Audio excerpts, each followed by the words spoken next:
it's me, Quinn, and I have a story all about how powerful God is. The word powerful can mean strong. So think about this. Who is the strongest person you can think of? Your mom or your dad? Maybe a superhero?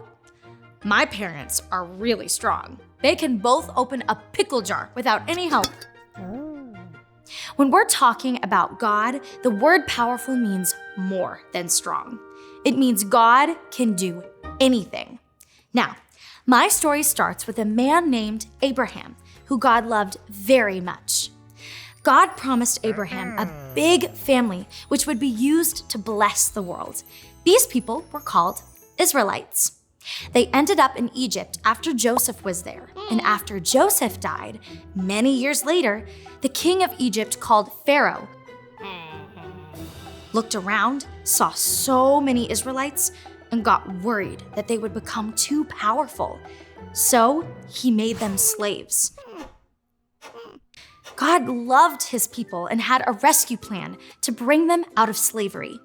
God chose an Israelite named Moses to help.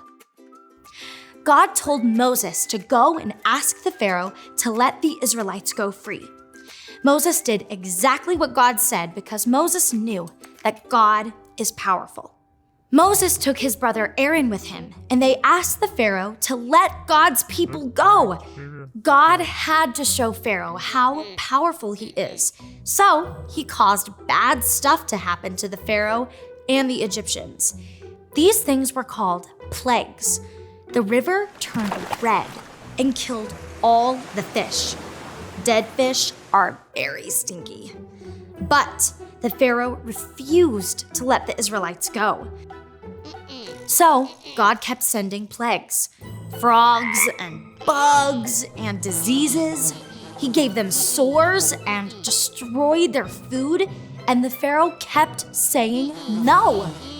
Then God really showed how powerful he was.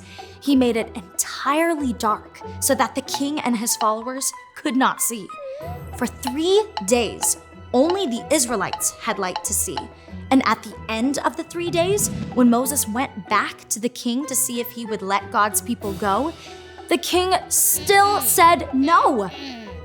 God had one more plague. God said the firstborn of all the king's followers would die, but the Israelites would be saved. Pharaoh was so upset by the last plague that he told the Israelites to leave Egypt right away. See what I mean? God can do anything. If he makes a promise, nothing will stop him from doing it, not even a king.